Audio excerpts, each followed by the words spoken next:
Where did you get your information from that dairy is healthy? Just in the last couple years from the TV. So no, I have not looked into it. I've just kind of taken their word for it. They're not going to say, well, I shouldn't say they're not going to say something on TV that's not true. The medical specialist stated, "It is my opinion that the ears, nose, throat, and accessory organs of all participating subjects examined by me were not adversely affected in the 6 months period by smoking the cigarettes provided." Remember this report and buy Chesterfields, regular or king size. But they wouldn't say that milk is good for you if it really wasn't. And again, that's what we feed our babies.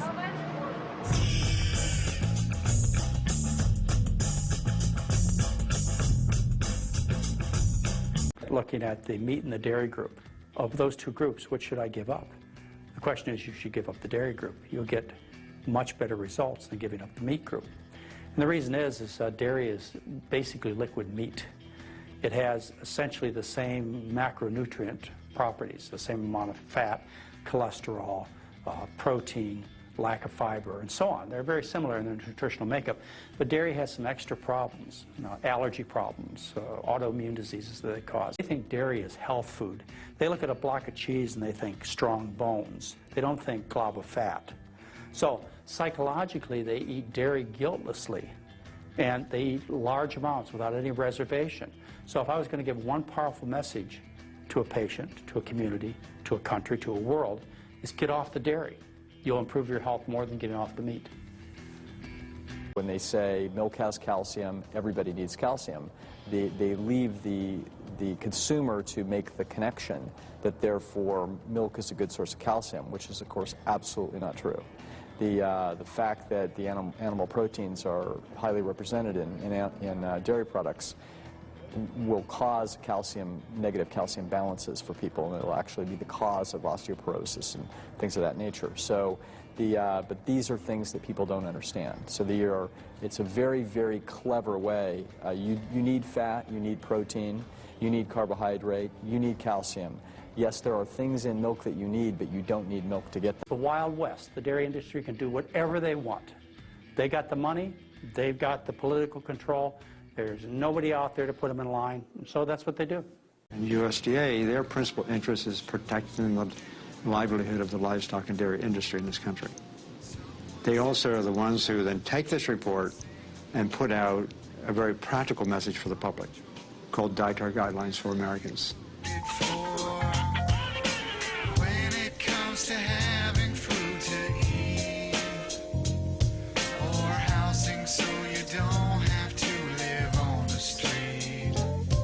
They're telling Americans what to eat, based supposedly on health, but they also have a mandate in law that they must promote American agricultural products, even the ones that are unhealthy for you. The Department of Agriculture and the people that they had appointed to this committee had industry ties. Out of 11 people on the committee to decide what Americans are supposed to eat, 6 of the 11 had financial relationships with either the dairy industry, the meat industry, or the egg industry. Organizations that actually allow this dairy, the school lunch program to exist, and the WIC program, and food sold and made available in hospitals, I might add. Those are three big programs, big federal programs. Those programs are offering food that are nothing more than the garbage from the dairy and livestock industry. They're subsidized.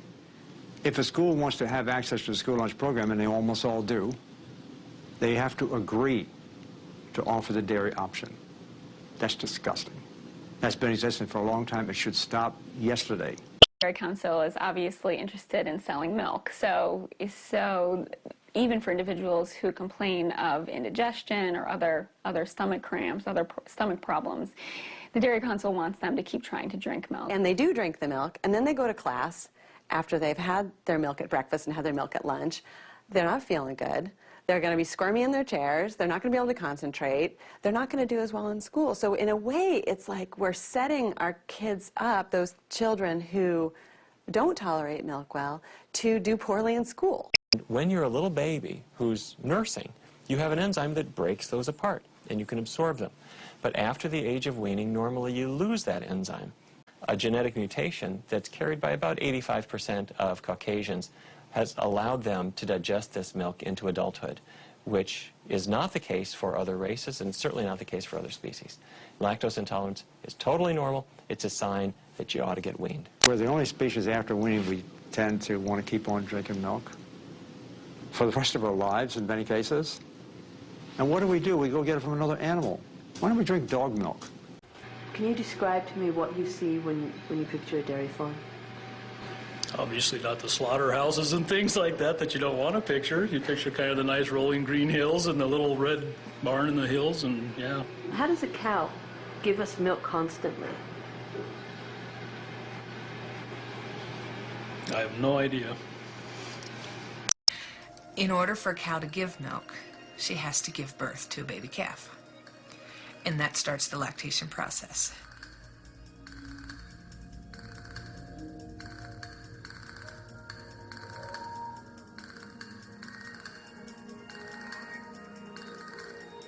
And the mama can't stay with the calf because she's got to milk. She's got all this milk she has to give.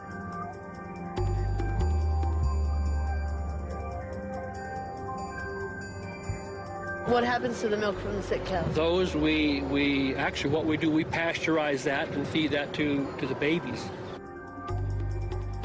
A cow can have an infection in her udder, which is called mastitis. So the somatic cell count relates to the incidence of mastitis. So if the cow has a low somatic cell count, and somatic cells normally occur in the milk. White blood cells are everywhere, right? And so they're in the bloodstream, they come into the milk, and they exist. White blood cells are pus cells. And in analyses of the dairy that's being sold, you know, they have 350, 400,000 pus cells per cc, along with 25,000 bacteria per cc is found in regular milk that you buy in the stores. Blood cells are present just naturally to help the baby cow. But humans, you know, when they're consuming cow's milk, that's really not a concern. And what it ends up really being is just basically pus that is present in the milk. It doesn't really help our immune systems. It's meant for a baby cow's immune system. So that's just something else that we don't need.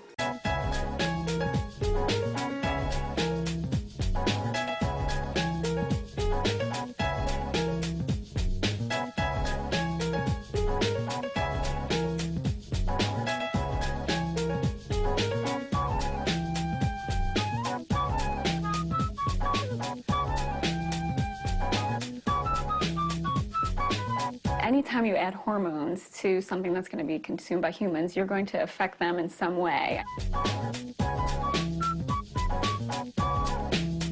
If you give them hormones to produce more and more milk, their udders can get distended, they get mastitis, which is then treated with drugs.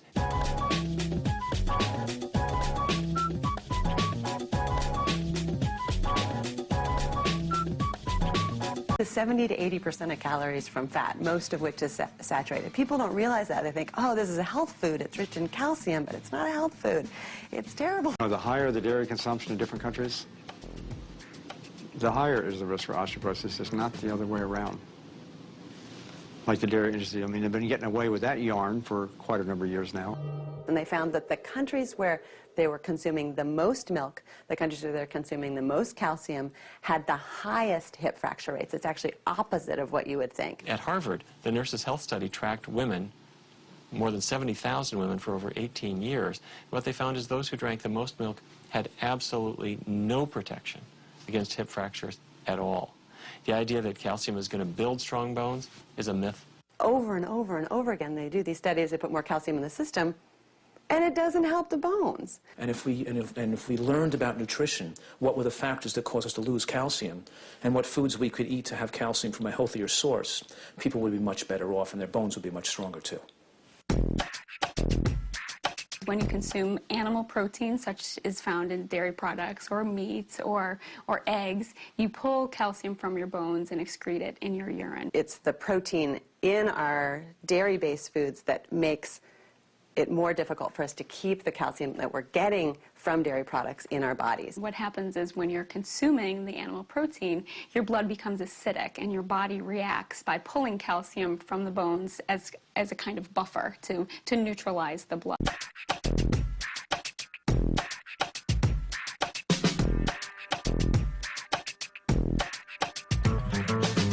you feed cow's milk earlier, 6 months, 8 months, 10 months, even 12 months, you're taking a chance the child's going to lose iron from occult gastrointestinal bleeding.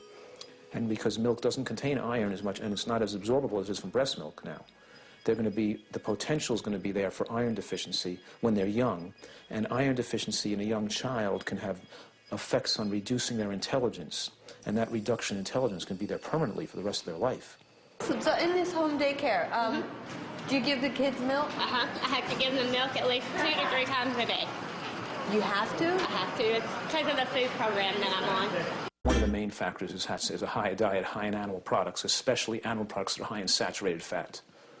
And as I said earlier, that the biggest contributor of saturated fat in the American dietary landscape is dairy products, cheese and butter.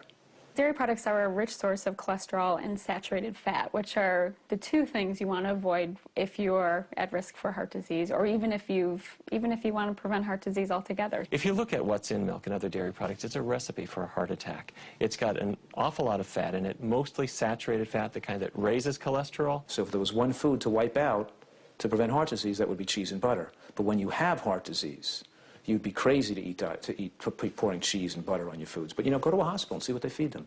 See what they feed people coming out of bypass surgery. See what they bring to you when you're in a hospital. They bring you all kinds of high saturated fat dairy products.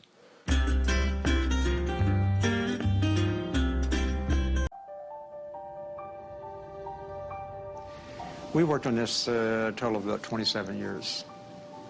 And we did many, many experiments, dozens of experiments over the years, and we ask all kinds of questions. First off, is it really true that animal protein, in this case cow's milk protein, that it can increase cancer? Well, we established that point in spades. It was absolutely true. It was dramatic. And then we went to some other questions, like, for example, how does it work? You'd like to know those kind of things to get more confidence, and the more we looked at a very fundamental level, biochemical level, we could find out this was changed, this was changed, this was changed. A whole lot of things was just sort of going wrong to create this cancer phenomenon. And then we got to a point where we could actually turn on and turn off cancer development just by giving them cow's milk protein or taking it away. That was dramatic. Insulin-like growth factor, which is a hormone that mama cow puts in the milk for baby cow to grow, and human mothers do the same thing in human breast milk. Because milk is designed to make things grow. And so the mother cow is putting growth factors and hormones and nutrients into the milk to cause changes in the calf's body that make the calf's cells grow. When you're an adult, you don't need any more growth hormone. Growth hormone basically is looking around for something to do. If it finds a non-self cell or a mutated cell, then it can act on those cancerous cells and increase growth of cancer cells. Because when we're done growing, we don't need to grow anymore, and so but our bodies still think that something needs to grow. All of a sudden, here's cow's milk protein, the most sacred of all nutrients, I think, as we've been educated. It causes cancer. It's ridiculous. And the information we got on cow's milk protein would make it the most relevant, significant chemical carcinogen we consume. Now, the question is, why doesn't the public get to know this? We know that milk is associated with increased risk of prostate cancer. We know that milk is associated with increased risk of ovarian cancer. We know that milk is associated with higher levels of IGF-1, which increases your risk of breast cancer. We know all these things, but the public doesn't get that information. Who controls what the government promotes is all based on social and political concerns and economic concerns. It's not based on science.